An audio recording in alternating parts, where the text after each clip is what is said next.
Welcome back, ladies and gentlemen, and thank you very much, guys, for your greatest support. And now, fellow Kenyans, today a lot of things have been happening in the country. A lot of things happened in the country, whereby the Utumishi mass was being conducted. The 16 students that were killed by their fellow students in a dormitory fire outbreak, which was attended by RACHAEL, RUTO, SIFUNA, Minister Ogambo, and several leaders, Senator and Governor of Nakuru, that is Susan, together with her counterpart, I think we all know them. And also, regarding RACHAEL being in Western, and William Ruto also again deciding to fly abroad out of the country for another trip, which we don't know how long it's going to take. So I want us to break them one by one, but before that, I've seen some people asking me in the previous video that what exactly did RACHAEL Ruto say during the prayer session of these bodies of the ashes of these students that lost their lives in Gilgil. Of course, Edwin Sifuna also spoke, and Edwin Sifuna was saying that they failed as leaders to be responsible.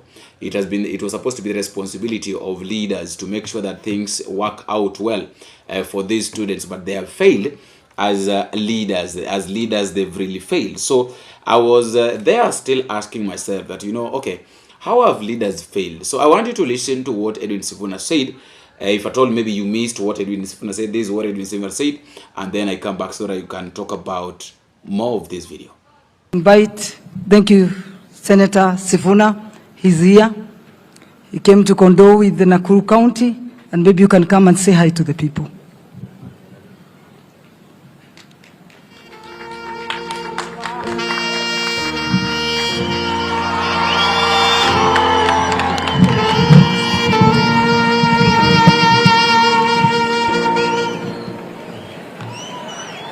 Thank you, Senator Keroche. Thank you. Thank you very much. To the families that are bereaved, to the clergy led by Reverend Kivuva, our First Lady, Madam RACHAEL Ruto, and all the leaders who are here, I greet you in the name of Jesus. Hamjambo. Hamjambo tena. My name is Edwin Sifuna. I am the SG of ODM, Senator of Nairobi, and the Deputy Minority Whip in the Senate. I have come here to condole with you on behalf of the ODM party, on behalf of the people of Nairobi, on behalf of all of us in the Linda Mwananchi movement. I want to say poleni sana. I am here because I'm a leader in this country. And today, as part of the leadership, we are not going to make any excuses.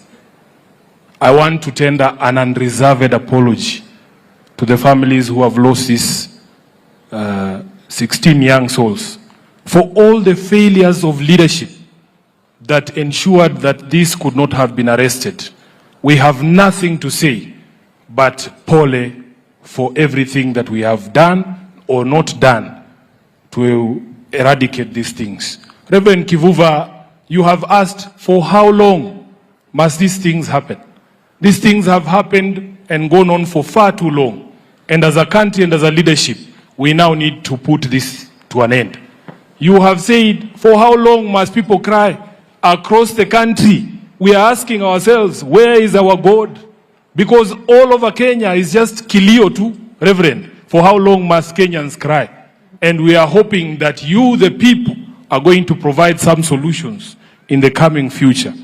I want, on behalf of the Linda Mwananchi team, because one of the parents here is our friend from Turkana, Mama Fortune Amaya. I have not seen her. I don't know where she is. Yes. I would like that on behalf of the Linda Mwananchi team, we are here with the Honorable Majimbo Kalasinga from Kabuchai. We are here with the Honorable Pauline Njoroge from Nairobi, and Abis Wena, who is a local here, we have put together something, just a token to try and help with the burial arrangements. And Grace, who spoke on behalf of the affected families, please come so that you can receive the token that we have put together as Linda Mwananchi. Words fail us. As a parent myself, the phone call that I fear the most is from the school where my daughter attends, and I cannot begin to fathom what you are going through. Poleni sana, na Mungu aweke roho za hawa watoto wetu mahali pema peponi. Asanteni sana na Mungu awabariki.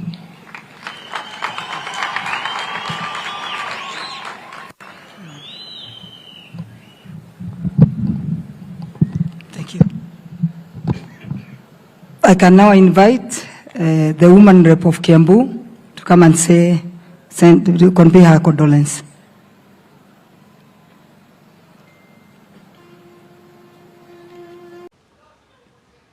Now, I really don't know what Edwin Sifuna meant by that, but you can also tell me. Of course, you know, sometimes whenever we talk, whenever these guys talk, it's good to listen to what they're saying and ask yourself that, okay, yes, you've talked about this. So what did you mean, or what do you mean by saying that as leaders we failed, blah, blah, blah, 1, 2, 3 things? Why do you say that? You understand? Then Rachel Ruto, because this is a person that a lot of people have been asking me. That I've been asking, I've seen in my previous video, Boni, what did Rachel Ruto say? Because, you know, during the time that these students died, Rachel Ruto was having a prayers breakfast. I think in Safari Park. They were having their breakfast in Safari Park. They were enjoying, you know, they didn't care about what was happening. So what exactly did Rachel Ruto say during these prayers? So I want you to listen to what Rachel Ruto said. But 16 unique and precious daughters of Kenya. Let us all rise and take a minute to honor them. I would request that we all stand up and honor these daughters.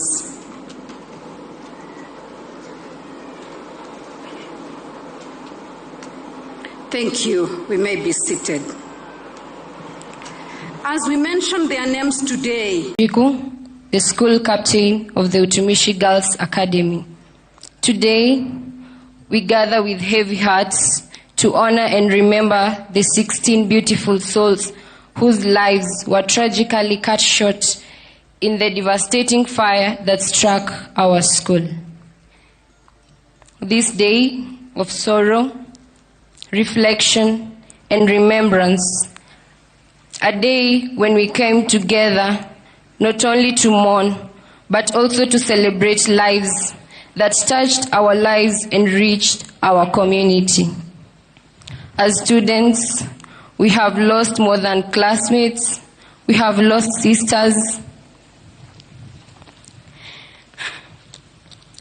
We have lost friends, study partners, teammates, and companions who shared our dreams, our laughter, and our hopes for the future. Their absence leaves a void that words cannot adequately describe, and the pain of losing them is one that we will carry for a long time. To the families of our departed sisters, we extend our deepest and most heartfelt condolences. No words can fully ease the grief you are experiencing, but please know that we mourn alongside you. We share in your pain, keep you in our prayers, and stand with you during this difficult journey. Your daughters will forever remain cherished members of Utumishi Girls Academy, and their memories will continue to live on with us.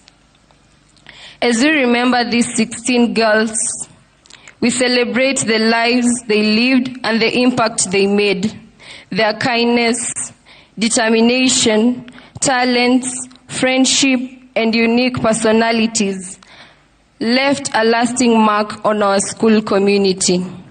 Though their time with us was far too short, the memories they created and the love they shared will remain in our hearts forever. Now, Let's get back now to our discussion. Of course, I have told you that William Ruto is going abroad again. If you not watch that video, I've just done that video previously. You can watch it and listen to what the president said concerning him going outside the country, you know, going abroad, you know. It's saying that, you know, he's the chief diplomat of the nation of Kenya. So he has got all the powers. He has been given all the powers to go out of the country the way he wants, to go and come back the way he wants, and nobody is supposed to question his going and coming back. Let's talk about Rigathi Gachagua's tour in Western. And I have to say this, that if there is one person who is giving, who I normally say that is giving this government sleepless night, is Rigathi Gachagua. Mambo ya watu wetu iko wapi? Musalia akasema, "Iya bana mwami, hii mtu ni mkali sana." Hii Musalia ni muoga. Ni muoga si muoga. Musalia akasema, "Mimi nimeumia siku mingi. Vile nilipata yangu, wacha nitosheke. Kama mimi nimepata, Waluya wamepata." Nikauliza Weta, wewe Weta ulipata yako, watu ya magharibi hakuna kitu wamepata, si tukae na Kasongo tumuulize? Akasema hapana, hii mtu atatuletea shida. Mimi kwa sababu ni mwanaume mtoto ya Maumau, nikaenda kwa Kasongo nikamwambia, ile uliahidi Mulima, mimi yangu nilipata kwa kura, nataka barabara, nataka maji, nataka kila kitu. Kasongo akaniambia, wewe nitakufukuza. Nitakufukuza. Akaita Wetangula, akamwambia, weka mjadala tufukuze hii mtu anauliza mambo mingi. Wewe Wetangula ni muungwana, wewe ulipata yako ulitosheka, wewe mimi nakupenda. Wewe Musalia hunisumbui kama hii Gachagua, ulipata yako ukatosheka, hii ya Waluya hunisumbui. Wewe Wetangula na Musalia nitakaa na nyinyi, lakini huyu Rigiji anauliza mambo ya wananchi, munisaidie tufukuze yeye. Huyu Wetangula na wabunge wakanifukuza. Sasa mimi nauliza nyinyi, kama ile Kasongo aliahidi mwaka 5 hajafanya, mtatanganya mumurudishe? Ati sasa Weta atakuja hapa aseme atamrudisha Kasongo. Wewe Musalia ulipata yako, watu ya Vihiga walipata nini? Wewe Wetangula ulipata yako, watu ya Western walipata nini? Watu ya Western mumetumika miaka mingi kama tissue paper. Wakati umefika mkatae kutumika vibaya. Huyu Wetangula na Musalia wametumia jamii ya Mulembe kama toilet paper kwa miaka zaidi ya 20. Wakati umefika mjikomboe. Muko na huyu Eugene Wamalwa, kiongozi shupavu, amekataa kuuza jamii ya magharibi. Muko na akina Natembea, muko na akina Sifuna, muko na viongozi ya kutosha, wanaume kamili ya kutetea haki zenu. Kwa hivyo mimi nauliza, mtakubali uongo ya Kasongo? Kasongo aende asiende? Iko barabara kilomita 1,000. Iko factory. Nyinyi muko na sababu ya kuunga Kasongo mkono? Muko na sababu yoyote? Sasa ati Faruka anaambia Wetangula, Ruto atakuachia 2032. Ameenda pale Mlimani, amemwambia Kidiki, nitakuachia 2032. Ameenda pale Mombasa, ameambia Hassan Joho, nitakuachia 32. Ameambia hii mzee anashindwa kutembea anaitwa Oburu, ati atamuachia 2032. Si mtu ni muongo? Sasa kuna mwanamke mmoja anaweza kuwa na wanaume 4. Hii kiti moja ameahidia wanaume ngapi? Ni muongo si muongo?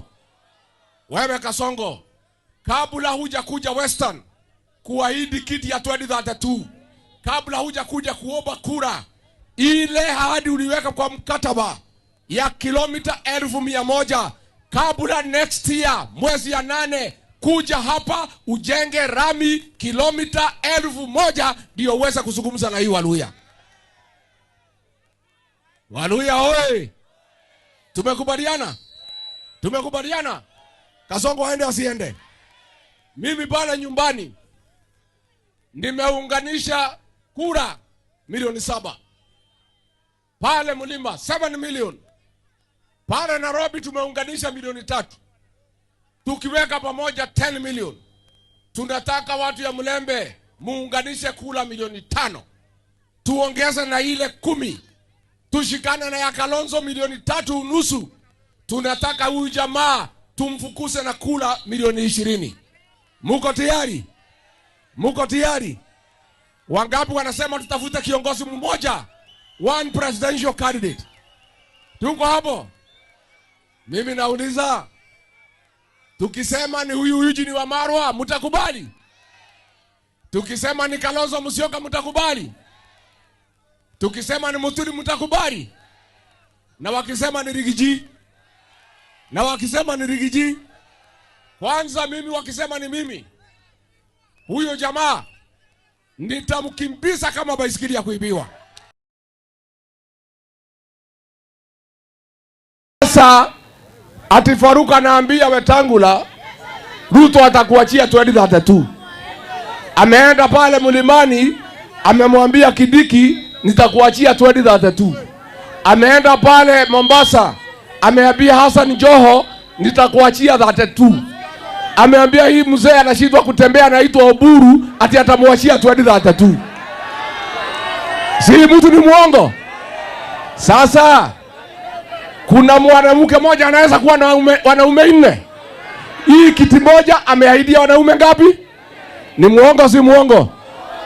Wewe Kasongo, kabla huja kuja Western kuahidi kiti ya 2032, kabla huja kuja kuomba kura, ile ahadi uliweka kwa mkataba ya kilomita 1,100 kabla next year mwezi ya 8 kilomita 1,000 ndio uweze kuzungumza na hii Waluya. Waluya oye! Tumekubaliana? Tumekubaliana? Kasongo aende asiende? Mimi pale nyumbani nimeunganisha kura milioni 7. Pale Mlima 7 million. Pale Nairobi tumeunganisha milioni 3. Tukiweka pamoja 10 million. Tunataka watu ya Mlembe muunganishe kula milioni 5. Tuongeze na ile 10. Tushikane na ya Kalonzo milioni 3.5. Tunataka huyu jamaa tumfukuse na kula milioni 20. Haya. Wanakiza wewe. Hapa ndio kiza hichi. Kwa chama ya DCP. Nigiji mwenyewe amefika. Hi cousins. Hi cousins. Hi kuzo. Sasa mimi nataka niulize hapa kiza hichi. Mnasemaje? Ate kiza hichi mnasemaje? Ate mnasemaje? Harambe! Wewe Ruto wewe! Wewe Kasongo! Wewe Kaongo! Wewe Zakayo! Wewe Mwizi! Wewe muuaji! Wewe mtu ya kutenga! Wewe mtu ya Singapore! Adui ya Waluya! Kasongo hadi asiende! Kasongo hadi asiende! Wangapi wanasema Kasongo hadi Kasongo? Bas! Funga hivi. Wewe kama unanielewa funga hii ama namna gani? Sisi tunafukuza mambo mbaya peke yake, si ndio? Haya funga. Ufukara! Ukabila! Majivuno! Mapendeleo! Ford Kenya! UDA! Kasongo! Mlalifakiri. Nyinyi mko sawa kabisa, Mwenyezi Mungu awabariki. This is one of the people that normally okay. I don't know whether we should say that Rigathi Gachagua knows how to play his cards well, or he knows how to how to venture into politics and how to do politics. I don't know whether we should say that, but then again, you know, it is quite unfortunate that I don't know whether Rigathi Gachagua is going to vie in 2027. But the good thing is he is still in the public domain. You listening to Rigathi Gachagua gives you energy, you know, tells you that, okay, you know, we have somebody who can talk about these things as they happen or as they occur. Because let us say the truth. Let us speak about this. Let us just say this. Politics sometimes without opposition, that can hit the government directly, without fearing anything, it's not politics. Just like Raila Odinga used to do. You know, after the death of Raila Odinga, we've never had any opposition. We never thought that we could have any opposition that will be strong, that will be hitting the government, just like Rigathi Gachagua is doing right now. So today's meeting in Western was attended by George Natembeya, of course, the Tawe guy. Eugene Wamalwa was there. Kalonzo Musyoka was there. Peter Salasya was there, of course, and also JB Muturi. All of these guys spoke. All of these guys talked. But I came into conclusion. I was like, okay, there are some goons that wanted to distract this meeting. How would you just go and try to distract the meeting in Western? Hata kama, okay, tuseme kwa mfano, hata kama unaona kwamba yale mambo ambayo yanatendeka ama yale mambo ambayo yanafanyika wewe mwenyewe au yapendi, going as far as trying to disrupt this meeting is like, you know, I don't know how to say it, but I didn't think it was the wise. You know, kuna ile I didn't see it as the right choice. Haikuwa decision mzuri kwa kiongozi kutuma watu ili waende wakaribu mikutano ya Rigathi Gachagua kule upande wa Western. You know, there's some things that as a leader, whenever you decide that you want to do them, ask yourself that why are you doing them? What is going to be the benefit? Because at the end of the day, everything that we do must have their benefits, or must have its own benefits. So what is the benefit of you as a leader deciding to go and disrupt a meeting, sending your own people, sending your fans, sending your goons to go and disrupt this meeting, you know, to go and destroy everything? It doesn't really add up. It doesn't really make sense. You understand? It's not bringing things. Haileti shangwe. Wacha niseme hivyo kwamba haileti shangwe. Ushaelewa? Hakuna kile ambacho, hakuna kitu kizuri ambacho huwa kinatokea wakati ambapo kama wewe kama kiongozi umeamua kwamba utume watu wako waende wakaribu mkutano ya mtu mwingine, kiongozi mwingine. Sio jambo la busara, sio jambo nzuri sana, especially in times like this. So that is why you realize, that is how you normally realize that some of these leaders, some of these people are normally killed. Because wewe mwenyewe umeenda, nyinyi watu 5, watu 5, watu 10 muenda kuharibu mkutano ya watu ambao wako na karibu maelfu ya watu. Because Rigathi Gachagua has got his fans. Eugene Wamalwa, all those people, Peter Salasya, Kalonzo Musyoka, they have their people. They have their goons. As I normally say that every politician have goons. So wewe mwenyewe umejituma wewe mwenyewe uende ukaribu mkutano ya mtu kama huyu, unajitia kitanzi mwenyewe. You understand? So sometimes whenever you are being paid by a leader, how much you're being paid, because at the end of the day ukienda na uwawe pengine umelipwa shilingi 1,300 na umeenda ukauawa, nani atakula hii hela? Let's be honest. Let us be realistic. You've been sent by a politician to go and distract meetings, to go and let chaos, go and cause chaos. And then at the end of the day, you realize that this is the money that you are paid, or the money that you are given, is not enough. The money that you are given is not going to pay your hospital bills. Maybe you've died. Does it really make sense? Does it really matter? So most of the times, let me just say this: most of the times we fail because of what? One, we try to look at what is happening or what's going on, and then we realize that, oh, this is it. This is not it. You understand? So most of the time, we really need to ask ourselves or you need to ask yourselves as leaders, that wakati ambapo nataka kutuma huyu mtu aende pale akifa, and then you as a person that is being sent, you also need to ask yourself that, okay, this politician that is sending me to go and cause chaos and mayhem there, what if I'm died? What if I'm dead? What if I die? What if that question of what if or what next should always ring in your mind before making a decision to go and do something that you've been sent by a politician to do. At the end of the day, fellow Kenyans, that is just my opinion and that is my thought. Let me also know what you think at the comment section, but also don't forget to drop your comment, subscribe, and also tell me where you are watching this video from. Until we meet again in the next video, if it is possible, I have been your host, Boniface. Big.